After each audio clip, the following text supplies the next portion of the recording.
Hi, Professor Police here. Dear classmates, my name is Yanqing. Today I'm going to talk about design for usability, or also known as human factors. We will first look at what human factor is, its definition, explanation, and its scope. Then we will look at what human factors fits into the design of system and some methods or tools that we can use. And at last, we will identify who is the human that in human factors. The definition of human factors given by International Agronomic Association is human factor is a scientific discipline concerned with understandings of interaction among humans and other elements of the system. The professions that apply theories, disciplines, data, and methods to design in order to optimize human well-being and overall system performance. So basically, the objective of human factors is to optimize human well-being and overall system performance. The approach is to analyze human-machine and human-machine interface. The human activity of a system can be broken down as job, operation, duty, task, subtask, and task element. Let's take operating a vehicle as an example.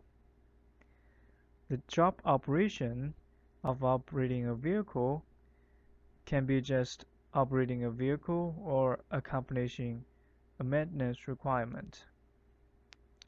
The duty of operating a vehicle can be driving the vehicle in the traffic or serving the vehicle as required.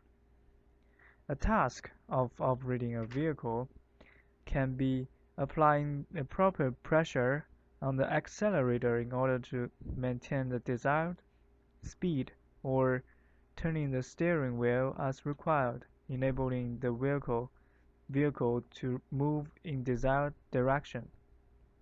The subtask of operating a vehicle can be shifting the gears from backing up to heading forward. Task elements of operating a vehicle can be identification of a specific signal on display or interpretation of a go/no-go signal.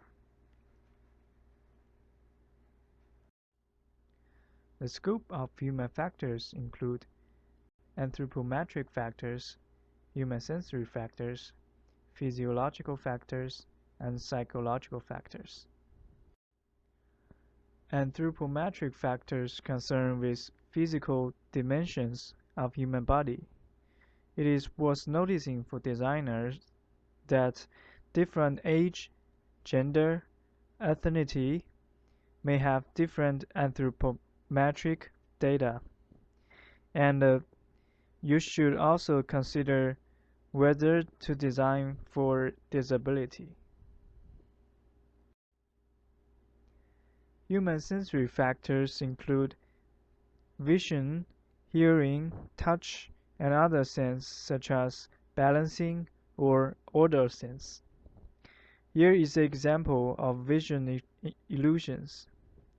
Notice that this kind of missensory are a common cause in human error. Physiological factors contain temperature, humidity, vibration, noise, and other factors. These factors are often affecting human performance at either physiological or psychological level. The figure here shows the information process loop of a human being. We can see information first go through sensory and then be selected to be processed further through perceptions and working memory, where it may be termed as long-term memory, and then response are selected and executed. Attention resource is required at most steps of this process, and people can make mistakes at any of these steps. For example, there could be illusions occurs at sensory phase, or there could be recessions in working memory, and the perceptions could be affected by how the information is organized. It is obvious that human factor is indispensable in system engineering. So let's look at the human factors in system lifecycle. At conceptual design and preliminary design phase, quantitative and qualitative requirements should be determined. And then personnel test and evaluation should be done at detailed design and production and construction phase. Data collection and analysis can be done at system utilization and the life cycle support phase. Here's some tools that can help us perform human factors analysis. First one is operator task analysis. Operator task analysis can help us identify the necessary personnel quantity and skill levels required, areas of system and design where potential human-machine problems exist, and the requirement for personnel training. Let's look at an example from our textbook of how to perform operation task analysis. The first step is to establish a hierarchy of these functions in terms of job operations, duties, tasks, subtasks, and task elements. The second step is to determine the specific information required for operator personnel to make decisions. The third step is to determine the accuracy and the adequacy of information feedback to the human. The fourth step is to determine the time requirement, frequency of occurrence, accuracy requirement, and the criticality of each action accomplished by human. The fifth step is to determine the impact of environmental and personnel factors and constraints on human activities. The sixth step, as the last step, is to determine the human skill level requirements for all operator personnel actions.